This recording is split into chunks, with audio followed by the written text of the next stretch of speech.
Todos os dias, milhões de brasileiros entram no metrô sem perceber uma coisa fundamental. Se essas linhas não existissem, as grandes cidades simplesmente parariam. O metrô não nasce por conveniência. Ele surge quando a cidade chega ao limite. Quando o trânsito não aguenta mais, quando o crescimento explode e quando o tempo perdido começa a custar caro demais. Hoje, você vai conhecer as linhas de metrô mais estratégicas do Brasil. Não são as mais famosas. São aquelas que sustentam cidades inteiras, moldam a vida de milhões de pessoas e estão redefinindo, agora, o futuro da mobilidade urbana no país. A cidade de São Paulo está passando por uma das maiores transformações de mobilidade de toda a sua história recente. No centro desse avanço, a linha 6 laranja do metrô alcançou em 2025 um marco que consolida de vez sua posição como uma das obras mais estratégicas da capital. De acordo com o relatório oficial divulgado pelo governo do estado em conjunto com a Acciona, o projeto atingiu 60% de avanço físico acumulado, um resultado que reforça a maturidade da construção e confirma o ritmo estável mantido desde a retomada. A linha 6 laranja não é apenas um novo ramal do metrô. Trata-se de uma infraestrutura desenhada para reequilibrar deslocamentos, reduzir tempos de viagem e conectar regiões que, por décadas, permaneceram desassistidas pelo transporte de alta capacidade. Por isso, em todos os comunicados oficiais de 2025, o governo estadual destacou que o empreendimento segue como prioridade absoluta. Todas as frentes continuam ativas: túneis, estações, poços de ventilação, áreas de superfície e zonas de intervenção urbana, sem registro de paralisações estruturais ao longo do ano. Outro ponto central é o prazo contratual atualizado. A Acciona e o governo de São Paulo reafirmaram, também em 2025, que a previsão de entrega permanece fixada para 2028. Não houve alterações ou revisões negativas no cronograma oficial, o que fortalece a confiança no avanço contínuo da obra e no cumprimento das etapas previstas pela parceria público-privada. A dimensão financeira do projeto reforça sua posição entre os maiores empreendimentos urbanos do continente. São 19 bilhões de reais investidos na modelagem oficial da PPP. Esse valor coloca a linha 6 no patamar das obras mais desafiadoras da América Latina, tanto pela complexidade técnica quanto pela logística necessária para escavar profundidades elevadas em áreas densamente povoadas, movimentar 2 tatuzões de grande porte e erguer estações de grande escala em diferentes bairros. Com mais de 15 quilômetros de extensão previstos, conectando Brasilândia ao centro expandido, a linha 6 ganhou destaque especial nas avaliações técnicas do governo por seu potencial transformador. Em 2025, os relatórios oficiais confirmam que o trabalho segue sem interrupções relevantes. As equipes mantiveram escavações contínuas, concretagem de estruturas internas, montagem de paredes diafragma e avanço simultâneo em diversas estações. Segundo o consórcio, Linha Universidade, responsável pela operação futura, o planejamento de integração com outros modais permanece atualizado e alinhado ao plano metropolitano.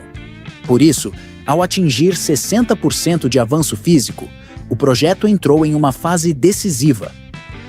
Túneis interligados, estações em estágios avançados e sistemas de energia e sinalização já projetados transformam a linha 6 laranja na espinha dorsal de uma nova etapa da mobilidade paulistana. Uma etapa que começa a deixar claro o impacto que essa obra terá no cotidiano de milhões de pessoas. Os túneis da linha 6 laranja avançaram de forma decisiva ao longo de 2025. E grande parte desse progresso se deve ao trabalho contínuo dos 2 tatuzões gigantes que operam abaixo de São Paulo. Cada um deles executa uma frente estratégica e, juntos, já somam mais de 8 quilômetros de túneis concluídos. Um marco confirmado pelos relatórios técnicos divulgados pela Acciona e pela Secretaria de Parcerias e Investimentos do Estado. O primeiro deles, o Mega Tatuzão, Maria Leopoldina, cumpriu integralmente o trecho projetado no sentido Vila Cardoso, Freguesia do Ó, João Paulo I. Segundo os boletins oficiais, essa frente de escavação alcançou sua meta sem interrupções estruturais, conectando poços, iniciando revestimentos definitivos e permitindo que outras equipes entrassem com sistemas de impermeabilização e concretagem. A conclusão desse eixo trouxe estabilidade ao cronograma e eliminou um dos trechos considerados mais sensíveis devido à proximidade com áreas residenciais densas. O acúmulo superior a 8 quilômetros de túneis representa mais do que metade da extensão total projetada da linha. Essa marca confirma 2 pontos importantes. Primeiro, que as escavações profundas, historicamente o ponto mais lento e imprevisível desse tipo de obra, estão avançando com maturidade técnica. Segundo, que o processo de conexão entre túneis, poços e estações já entrou em uma fase de alinhamento estrutural que prepara todo o sistema para a instalação dos trilhos, cabos, dutos de ventilação e demais componentes operacionais. Os relatórios oficiais publicados ao longo de 2025 reforçam que não houve paralisações estruturais nas escavações durante o ano. Com a aproximação dos tatuzões aos trechos finais de suas rotas programadas, técnicos e engenheiros já destacam a transição para a próxima etapa, a preparação para a instalação dos sistemas de via. E esse movimento marca a entrada da linha 6 em um novo ciclo de maturidade, indispensável para cumprir o cronograma, que prevê operações até 2028. As frentes de obra das estações da linha 6 laranja avançaram de forma consistente ao longo de 2025, seguindo os relatórios técnicos divulgados pelo governo de São Paulo e pela Acciona. A estação Água Branca é uma das mais complexas do projeto. Em 2025, ela avançou em acessos subterrâneos, túneis de circulação e áreas de conexão com o futuro eixo Norte-Sul. Por se tratar de um ponto estratégico de integração, a obra exige adequações viárias permanentes, que seguem sendo executadas sem interrupções estruturais, conforme dados oficiais. Nas regiões mais próximas ao centro, as estações Perdizes e PUC Cardoso de Almeida estão em fase de acabamento estrutural. No conjunto geral, 2025 marcou a transição das estações para etapas mais avançadas. Onde antes havia grandes poços e escavações pesadas, surgem espaços que começam a assumir a configuração final. As obras de superfície da linha 6 laranja avançaram de forma contínua ao longo de 2025, seguindo exatamente o cronograma oficial divulgado pelo governo de São Paulo e pela Acciona.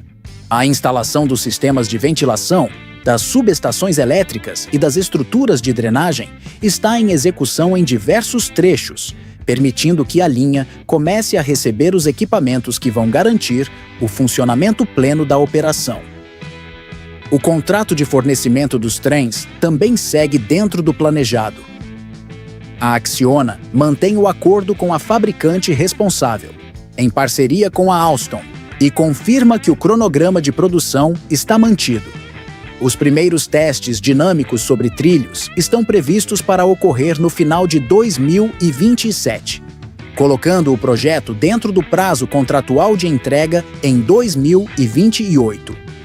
Nas superfícies das principais avenidas e ruas afetadas pelas intervenções, as obras de recomposição urbana também avançam.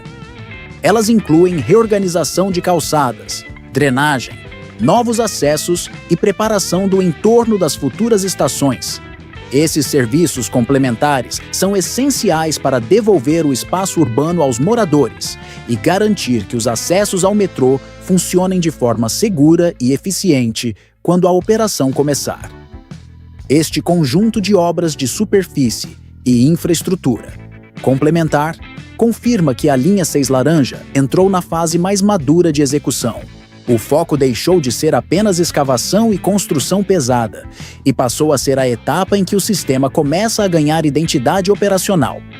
Pátio, energia, ventilação, drenagem e espaço urbano finalizado. Com isso, o projeto segue totalmente alinhado às metas oficiais e ao cronograma de entrega para 2028, mantendo-se como uma das maiores obras de mobilidade em execução na América Latina. Imagine uma cidade onde milhões de pessoas enfrentam diariamente congestionamentos intermináveis, ônibus lotados e viagens cansativas. Agora, pense em uma obra capaz de transformar essa realidade. Uma linha de metrô que vai ligar a Zona Leste ao coração da capital, encurtando distâncias e mudando a vida de milhares de paulistanos. Essa é a linha 2 Verde, um projeto ambicioso que promete expandir o metrô de São Paulo em mais de 15 quilômetros de extensão, chegando a regiões que até hoje dependem quase exclusivamente dos ônibus para se conectar ao restante da cidade. Neste vídeo, você vai entender como essa linha nasceu, o que já foi construído, quais são os avanços mais recentes e por que ela é considerada uma das obras mais importantes da década para a mobilidade urbana no Brasil. E fique até o fim, porque vamos revelar como a linha 2 pode mudar a lógica de deslocamento em São Paulo e qual é o impacto econômico de um empreendimento dessa magnitude. Antes de continuarmos, já se inscreve no canal, ative o sino das notificações e compartilhe esse vídeo. A linha 2 Verde é uma das mais estratégicas da rede metroviária. Ela já funciona entre a Vila Madalena e a Vila Prudente, passando pela Avenida Paulista, um dos principais eixos econômicos do país. Mas a obra que está em andamento vai muito além disso. Trata-se da extensão até a Penha e a cidade Tiradentes, passando por bairros populosos da Zona Leste. Quando concluída, essa expansão vai adicionar mais de 13 novas estações ao traçado, criando uma nova espinha dorsal de integração com outras linhas de metrô e trem metropolitano. Para você ter ideia, só a ligação até a Penha já vai permitir conexões diretas com a linha 3 vermelha, ampliando a capacidade de transporte e reduzindo o tempo de viagem para quem hoje perde horas no trânsito. A história da linha 2 começa ainda nos anos 90, quando o metrô buscava expandir a rede, além do eixo central. O primeiro trecho, inaugurado em 1991, ligava a Vila Madalena até o Paraíso.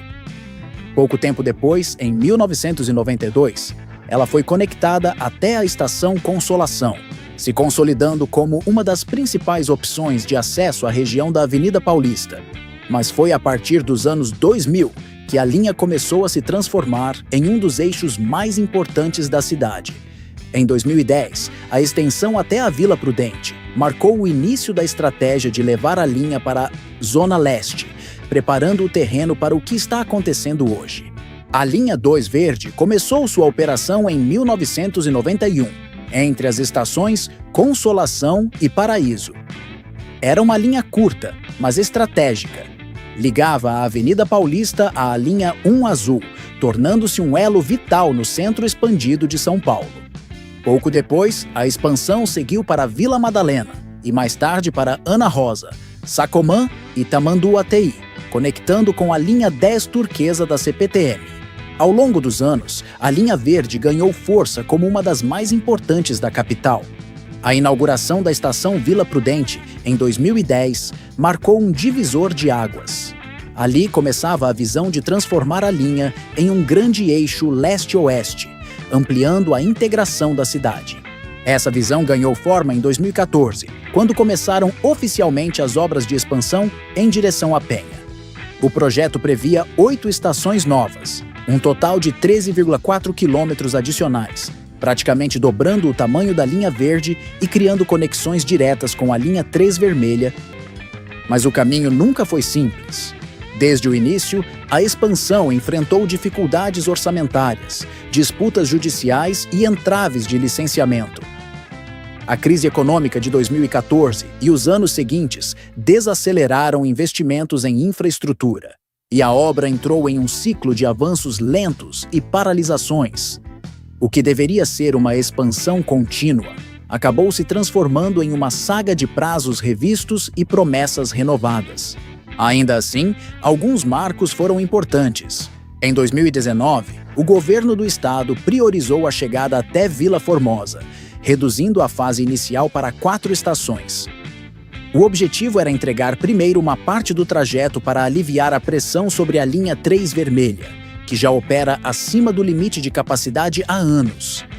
Essa decisão mudou o ritmo e a expectativa da obra, mas também trouxe novas polêmicas. Muitos se perguntaram se o projeto completo até Penha realmente sairia do papel. Com essa trajetória cheia de idas e vindas, a linha 2 verde se tornou um verdadeiro termômetro da complexidade de expandir o metrô de São Paulo. Uma obra de grande impacto, mas também de enorme desafio político, técnico e financeiro. Já que estamos falando de mobilidade e de como as grandes obras transformam a vida das pessoas, deixa eu te mostrar algo que também pode transformar a sua experiência no dia a dia. Imagine ter um cartão aceito em mais de 180 países, que converte seu dinheiro pelo dólar comercial na hora, sem aquelas taxas escondidas que a gente sempre encontra por aí. Com a Nomad, você abre uma conta digital internacional gratuita, 100% online e com atendimento em português. É ideal para quem viaja, faz compras em sites internacionais ou simplesmente quer ter mais liberdade financeira. E tem um detalhe importante. Usando o código Alameda, você garante até $20 de cashback na sua primeira conversão, se fizerem até 15 dias depois da abertura da conta. É rápido, seguro e sem custo. Basta escanear o QR Code na tela ou clicar no link da descrição e no comentário fixado. Atualmente, a linha 2 verde se tornou muito mais do que um simples corredor de transporte. Ela é uma das linhas mais estratégicas do sistema metroviário de São Paulo, conectando áreas residenciais, comerciais e de lazer que movimentam diariamente milhares de pessoas. São 14 estações em operação, distribuídas ao longo de aproximadamente 15 quilômetros, entre a Vila Madalena e a Vila Prudente. Essa extensão atende regiões densamente povoadas e de grande circulação, como a Avenida Paulista, um dos principais centros financeiros da América Latina. Além disso, a linha verde desempenha um papel essencial como elo de integração. Ela se conecta com diversas outras linhas do metrô e da CPTM, além das linhas de trem. Essa malha de conexões faz dela um ponto de articulação vital para quem depende do transporte público na maior metrópole do Brasil. Outro ponto importante é que a linha 2 também foi pioneira em soluções de acessibilidade e design mais moderno em comparação às linhas mais antigas, oferecendo um padrão que influenciou projetos futuros. O trecho em obras entre Vila Prudente e Penha tem 8,3 quilômetros de extensão e contará com 8 novas estações. Quando concluído, o ramal levará a linha 2 verde a ultrapassar os 23 quilômetros de extensão e a somar 22 estações, consolidando-se como um dos principais eixos estruturantes da malha metroviária de São Paulo. A chegada da linha 2 até a Penha não é apenas um avanço em termos de cobertura geográfica.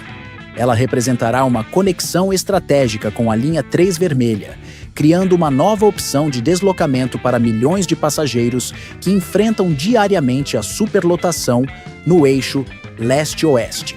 Enquanto isso, as obras em andamento já sinalizam um impacto imediato: oferecer uma alternativa real para desafogar as linhas 1 azul e 3 vermelha, redistribuindo a demanda e melhorando a fluidez de toda a rede metroviária. Quando concluída, a linha 2 verde terá se consolidado como a nova espinha dorsal da mobilidade paulistana, conectando bairros, integrando linhas e aproximando milhões de pessoas de um futuro onde o transporte público é mais rápido, eficiente e digno. Imagine uma linha de um monotrilho elevado que prometia mudar o transporte em São Paulo, mas virou sinônimo de atraso, frustração e memes na internet. Uma obra anunciada para a Copa do Mundo de 2014, que nunca ficou pronta. Uma linha que já foi chamada de Metrô Fantasma, elefante branco e até de a maior vergonha da mobilidade urbana paulista. Mas agora, em 2025, algo surpreendente aconteceu. Após mais de uma década de promessas quebradas, a linha 17 Ouro finalmente começou a ganhar forma de verdade. Testes com os trens já estão em andamento. O pátio de manutenção está praticamente pronto. E a promessa de entrega, agora, está mais próxima do que nunca. O que era motivo de piada pode enfim se transformar numa das conexões mais estratégicas da cidade de São Paulo. Neste vídeo, você vai ver as imagens mais recentes da obra, os bastidores dos testes com os monotrilhos chineses e o que mudou no cronograma. Vamos revelar os números atualizados da construção, os trechos que já estão finalizados e se finalmente essa linha vai sair do papel. E mais, o que esperar do futuro? Ela vai mesmo chegar até o Morumbi? Ou o projeto vai ser encolhido? Se você quer entender como a cidade mais populosa do Brasil está virando uma página histórica no seu sistema de transporte, e se a linha 17 Ouro ainda tem salvação, assista até o fim. Antes, se inscreva no Alameda, ative o sino das notificações e compartilhe esse vídeo. A linha 17 Ouro foi anunciada oficialmente em 2010 com uma promessa ousada: conectar o aeroporto de Congonhas ao sistema metroferroviário até a Copa do Mundo de 2014. A ideia era construir uma linha de monotrilho com mais de 20 quilômetros de extensão, ligando a estação Jabaquara até a região do Morumbi, passando por áreas estratégicas da zona sul de São Paulo. Mas o que se seguiu foi uma sucessão de problemas: falência de empresas responsáveis pelas obras, paralisações judiciais, mudanças de governo e até revisões completas do projeto original.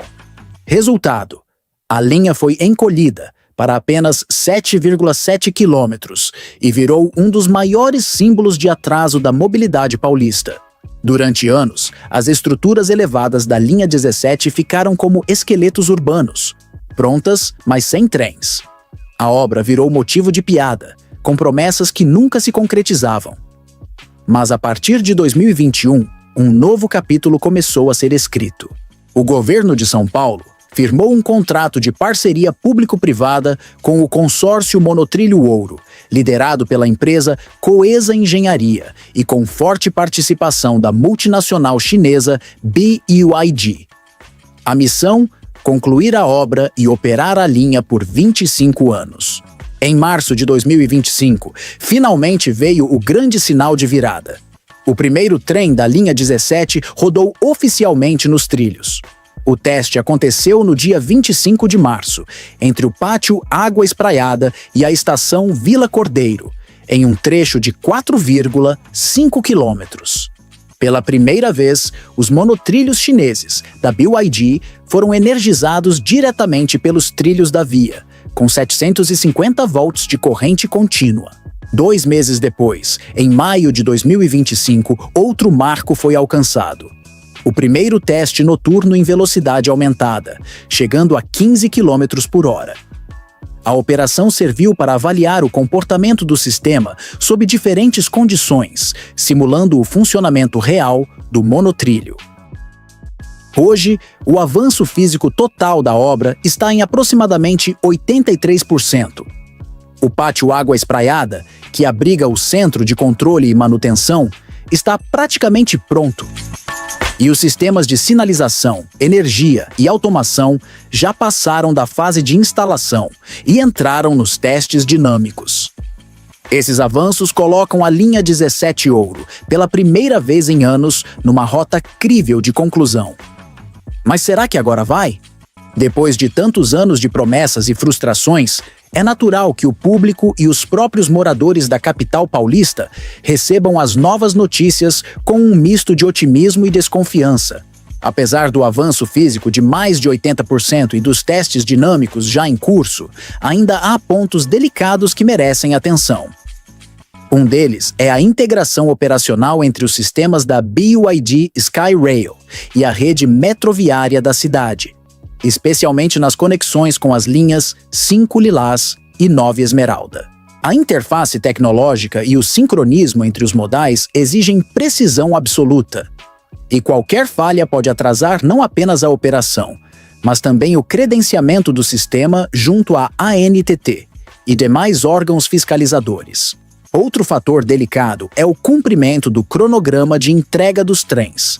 Até agora, 5 trens já chegaram ao Brasil, todos fabricados pela BYD na China. Mas a operação plena da linha exige uma frota completa, com 14 composições. A chegada dos demais veículos está prevista para ocorrer em lotes escalonados até o segundo semestre de 2025, o que exige logística impecável, testes contínuos e liberação progressiva de cada unidade. Além disso, existe a questão da complexidade dos sistemas automatizados. A linha 17 será operada sem condutor, em regime de piloto automático, o que exige níveis elevadíssimos de segurança cibernética, redundância de sistemas e testes rigorosos. O menor erro de programação, falha de software ou descompasso no centro de controle pode paralisar toda a linha. E o histórico de São Paulo com sistemas automatizados, como os problemas da linha 4 amarela nos primeiros anos, não ajuda a acalmar os ânimos. Outro ponto que ainda inspira cautela é a credibilidade institucional. Após tantos adiamentos, o desafio agora não é apenas técnico, é político e de reputação. Cada dia de atraso reforça a ideia de que obras públicas em São Paulo são promessas eternas. Mesmo com tudo isso, há um clima no ar que é diferente. Pela primeira vez em anos, a população viu um trem real, se movendo, sendo testado. Os trilhos não estão mais vazios. Os cabos de energia estão ligados. As estações têm acabamento. O centro de controle está em operação. O que antes parecia só uma maquete, hoje já é uma linha viva, quase pronta para funcionar. Mas a grande pergunta permanece: essa reta final será realmente reta? Ou novos entraves vão surgir nos bastidores?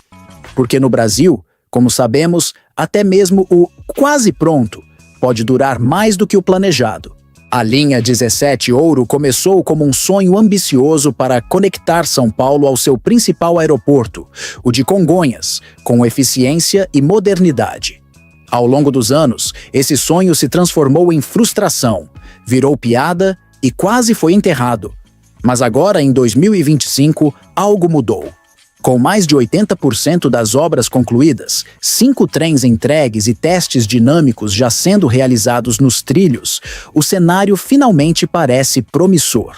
As estações ganharam corpo, os trilhos estão eletrificados e os sistemas automatizados estão sendo calibrados. Pela primeira vez em mais de uma década, a linha 17 Ouro respira e inspira uma possível virada.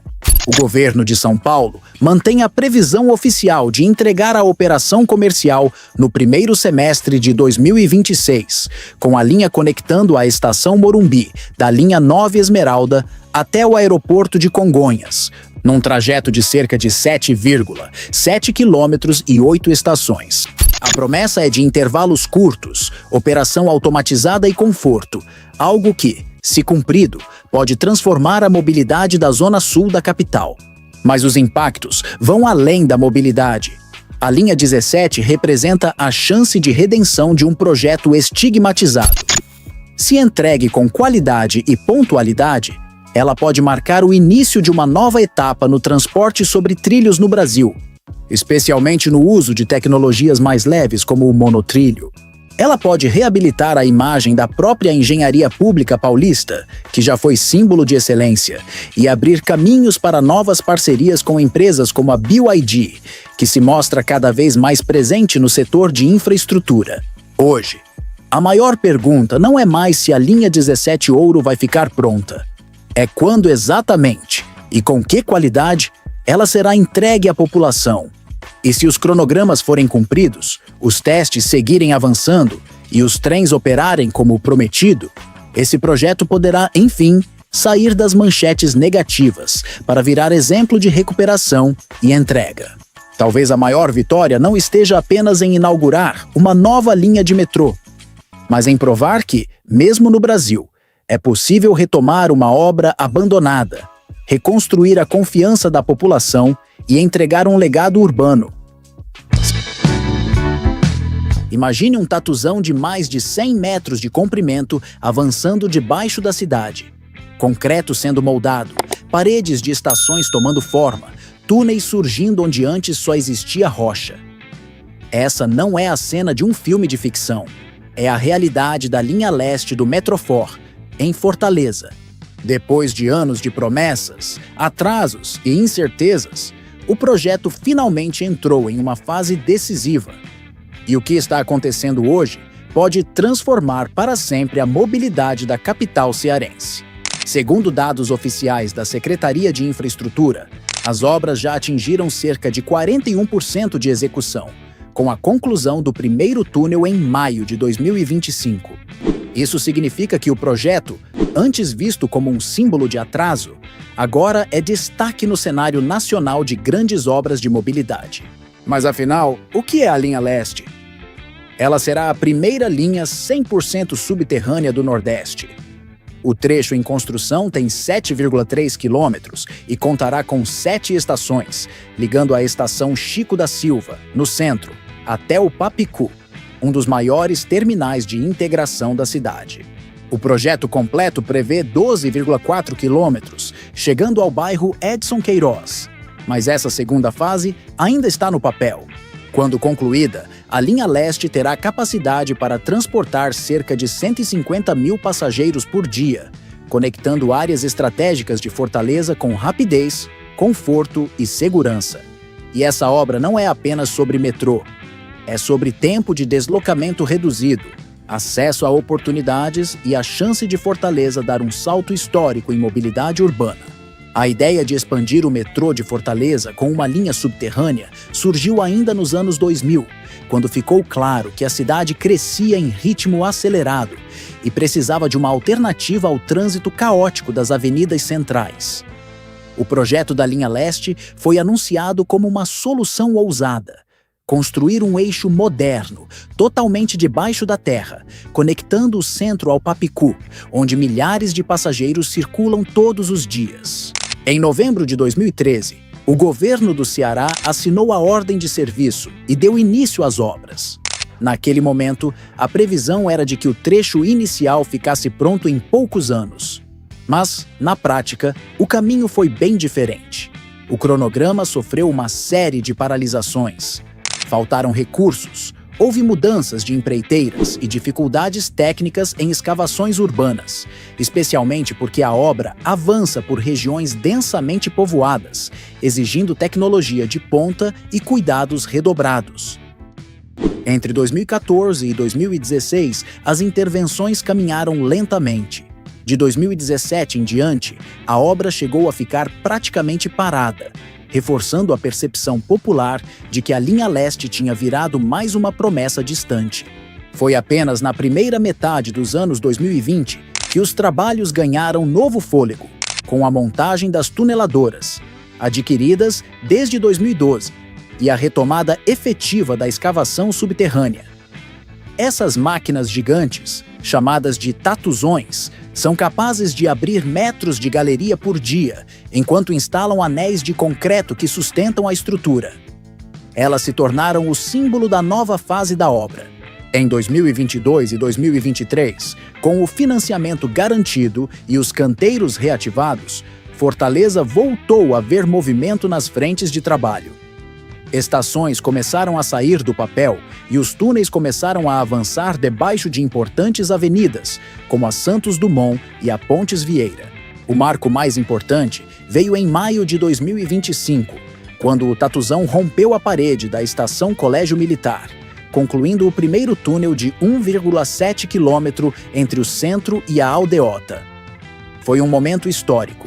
Pela primeira vez, Fortaleza viu concretizada a promessa de ter um metrô totalmente subterrâneo, construído com a mesma tecnologia das maiores capitais do mundo. Hoje, com cerca de 41% das obras concluídas, a linha leste não é mais apenas uma ideia ou promessa. Ela é uma realidade em andamento. E os próximos anos serão decisivos para definir quando a população finalmente poderá viajar de Chico da Silva ao Papicu em apenas 15 minutos. A previsão oficial é que a entrega da primeira etapa aconteça em 2028. Por muito tempo, a linha leste foi lembrada como uma obra parada, um canteiro vazio e uma promessa que nunca saía do papel. Mas a cena mudou.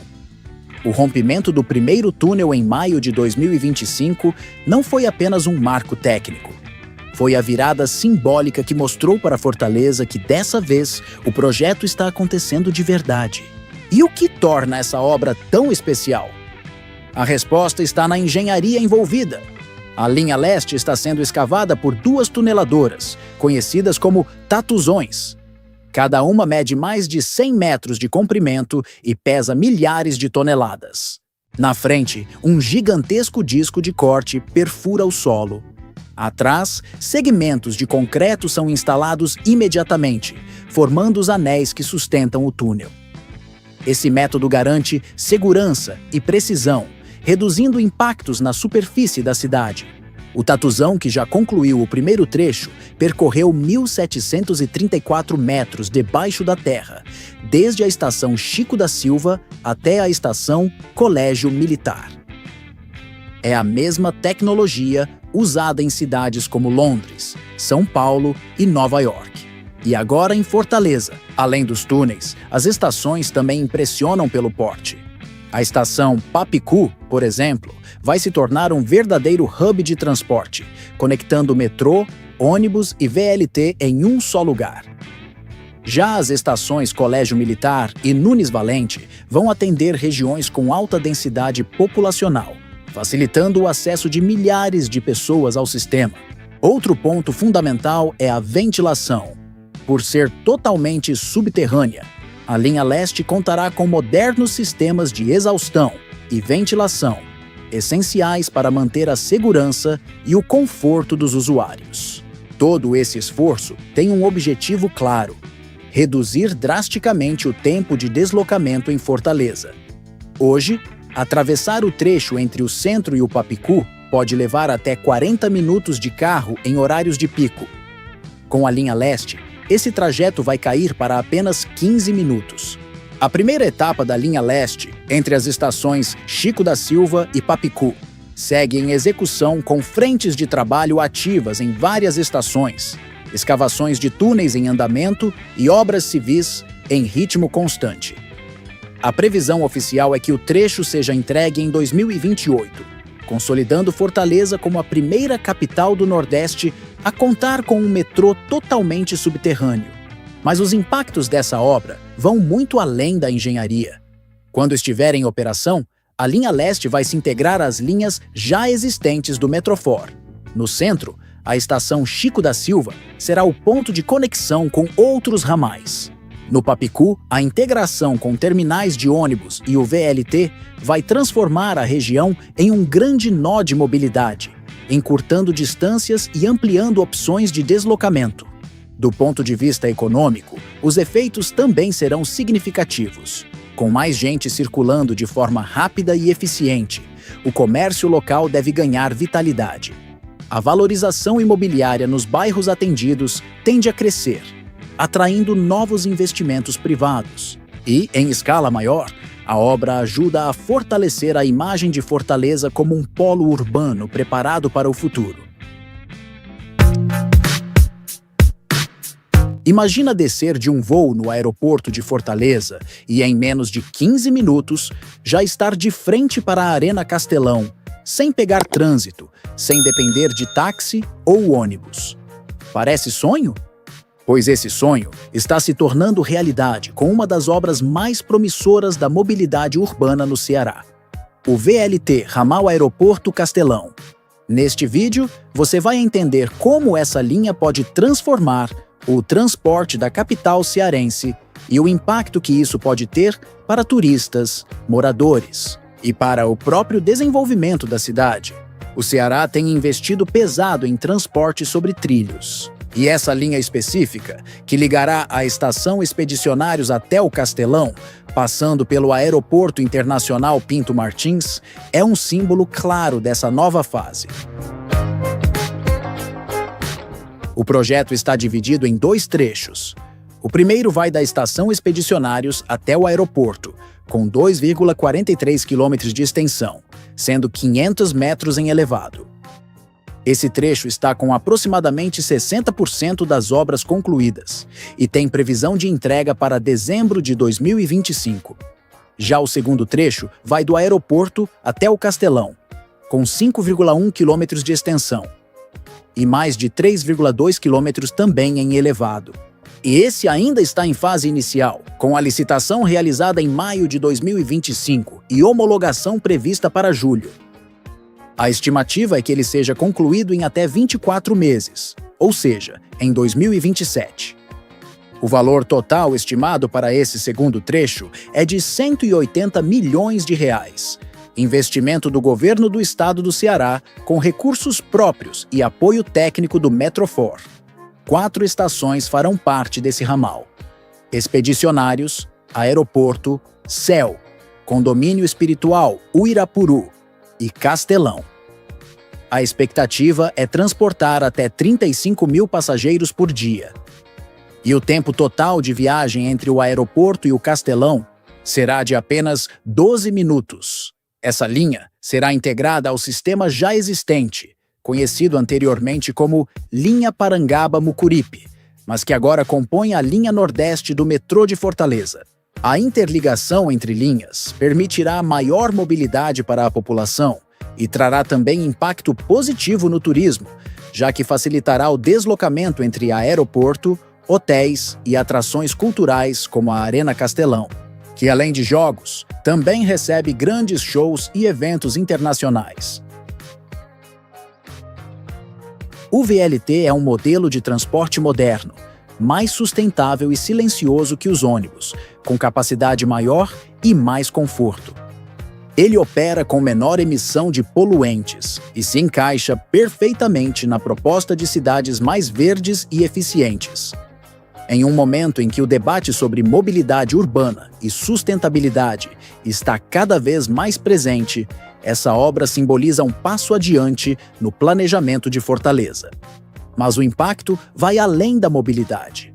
O VLT Aeroporto Castelão representa também um novo vetor de desenvolvimento urbano.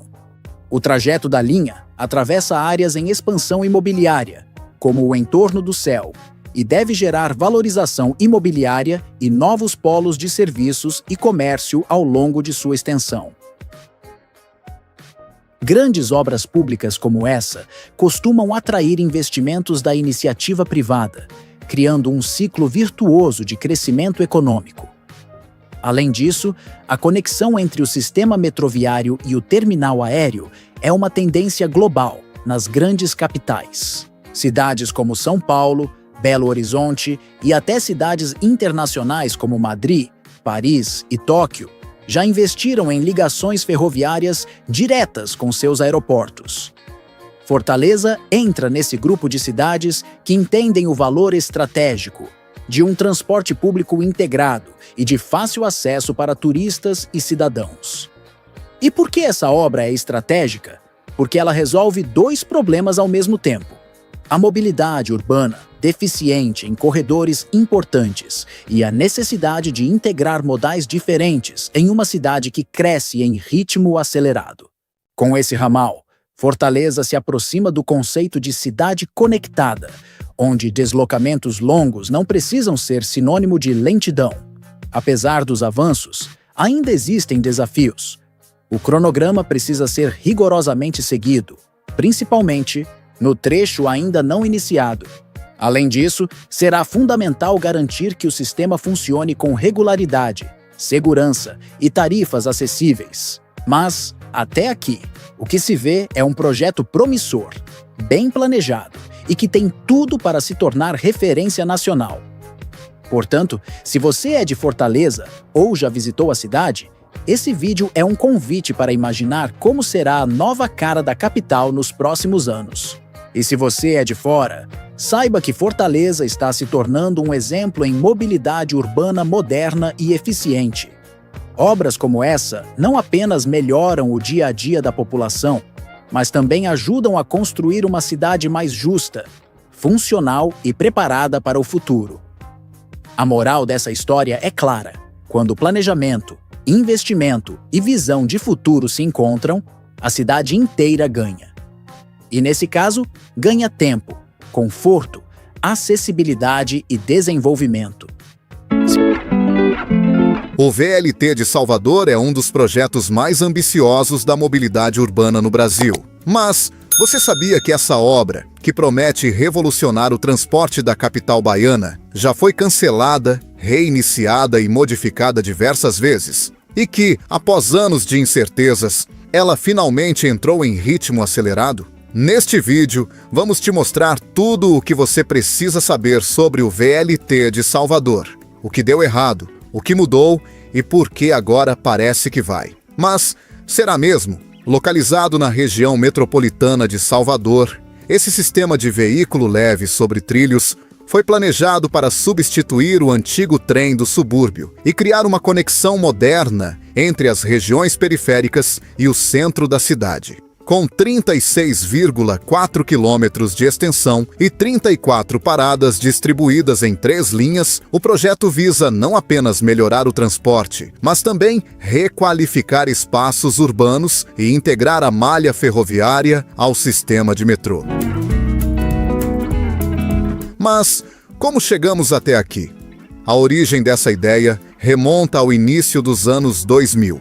Quando o trem do subúrbio já mostrava sinais de desgaste.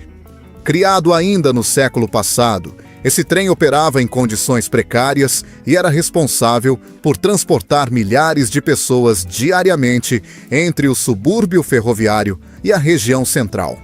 Em 2015, o governo da Bahia apresentou oficialmente o primeiro projeto de VLT. Com 18,5 quilômetros de extensão e 21 paradas, aproveitando o traçado do trem antigo. A ideia parecia promissora: usar a faixa ferroviária já existente, requalificar as estações e integrar com o metrô. Mas o que aconteceu depois? A primeira licitação foi um fracasso. Não houve interessados. Em 2017, uma nova tentativa resultou em um contrato com a chinesa BYD, que apresentou um projeto de monotrilho elevado e automatizado, o Skyrail.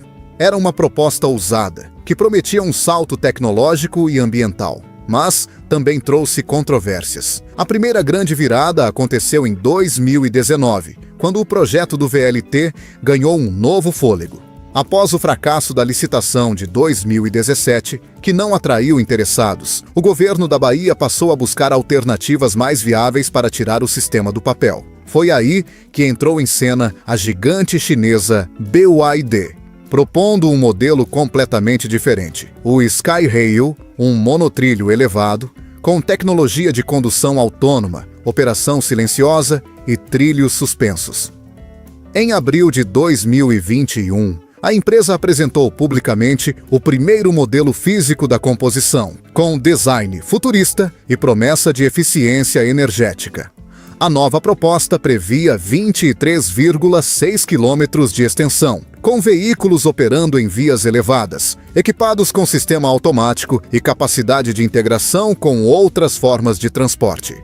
Mas o que parecia uma solução ousada e moderna logo enfrentou obstáculos que comprometeram seu avanço. O custo do projeto disparou de 1 bilhão para mais de 5,2 bilhões, resultado da inclusão de novos trechos, exigências técnicas, pedidos do IPHAN para preservar áreas históricas e necessidade de novas licenças ambientais. Com as mudanças, o Skyrail deixou de ser economicamente viável. O Tribunal de Contas do Estado da Bahia analisou os contratos firmados e declarou ilegal a licitação realizada em 2017. Esse parecer jurídico levou à rescisão do contrato com a BYD, encerrando de vez os planos do monotrilho elevado. A partir daí, o governo da Bahia decidiu reformular completamente o projeto, desta vez com foco em soluções mais acessíveis e compatíveis com o entorno urbano. A nova proposta do VLT foi anunciada em dezembro de 2023. O projeto foi retomado com força total em meados de 2024, com a chegada de uma solução considerada mais eficiente, econômica e prática: a reutilização dos trens do antigo projeto do VLT de Cuiabá. Essas composições estavam paradas desde o cancelamento das obras no Mato Grosso. Fabricadas pela espanhola CAF, são veículos modernos, com tecnologia de ponta e adaptáveis ao novo traçado baiano. Ao todo, foram adquiridos 40 trens, um total de 280 carros, num investimento superior a R$ 1 bilhão, firmado em parceria entre os governos da Bahia e de Mato Grosso. O novo traçado prevê um VLT de 36,4 quilômetros de extensão, dividido em 3 linhas principais. Linha 1, Ilha de São João até a Estação da Calçada, 16,6 quilômetros e 18 paradas. Vai conectar áreas densamente povoadas do subúrbio ferroviário ao centro histórico da capital. A Estação da Calçada será revitalizada e transformada em um moderno terminal intermodal, preservando sua arquitetura histórica. Linha 2, São Luís até Águas Claras, 9,2 quilômetros e 8 paradas. Fará a ligação entre o subúrbio e o sistema de metrô, integrando-se à estação Águas Claras. Essa conexão vai facilitar o deslocamento entre bairros mais afastados e o centro da cidade. Linha 3, Águas Claras até Piatã, 10,5 quilômetros e 9 paradas. Esse trecho interligará áreas periféricas à Orla Marítima, passando por bairros como Cajazeiras e Bairro da Paz. Diferente do projeto anterior, com trilhos suspensos, o novo VLT será construído majoritariamente ao nível do solo, com viadutos apenas onde forem indispensáveis. Essa abordagem reduz os custos, facilita as obras e permite maior integração com o tecido urbano. Com o projeto reformulado, os trens adquiridos e a licitação redefinida, o VLT de Salvador entrou finalmente em sua fase mais concreta. O canteiro de obras está ativo e, pela primeira vez em anos, há avanços visíveis em campo. A chegada dos trens da CAF, vindos de Cuiabá, também deu novo ritmo à operação. Já desembarcaram no Porto de Salvador as primeiras composições e estruturas metálicas, que estão sendo transportadas até os canteiros e armazenadas nos galpões de manutenção em Águas Claras. A previsão é que, até o início de 2026, já comecem os primeiros testes dinâmicos em trechos concluídos da linha 1. O projeto também movimenta mais de 4.000 empregos indiretos, com impacto positivo na economia local. Ao todo, segundo estimativa atualizada da Secretaria de Desenvolvimento Urbano da Bahia, o projeto já atingiu 35% de avanço físico até junho de 2025. Quando estiver funcionando a pleno vapor, o VLT de Salvador deverá transportar 75 mil passageiros por dia na fase inicial, podendo alcançar 116 mil por dia até 2050. Além da mobilidade, o projeto traz ganhos significativos. Redução de emissão de CO2 em até 6.000 toneladas por ano, graças à tração elétrica e ao deslocamento do transporte individual. Valorização imobiliária média de 18% no raio de 500 metros das estações, segundo estudos da Secretaria de Desenvolvimento Urbano. Revitalização de áreas degradadas, reforma da Ponte São João, urbanização do entorno da linha, implantação de ciclovias, iluminação pública, LED e paisagismo. Geração de empregos permanentes, cerca de 800 postos operacionais diretos após a inauguração. Integração total com o metrô e BRTs, criando a maior rede de transporte público integrada do Nordeste. Mas, apesar do avanço recente e dos trilhos já à vista, a pergunta que não quer calar permanece. Será que dessa vez o VLT vai mesmo sair do papel e mudar o jogo da mobilidade soteropolitana?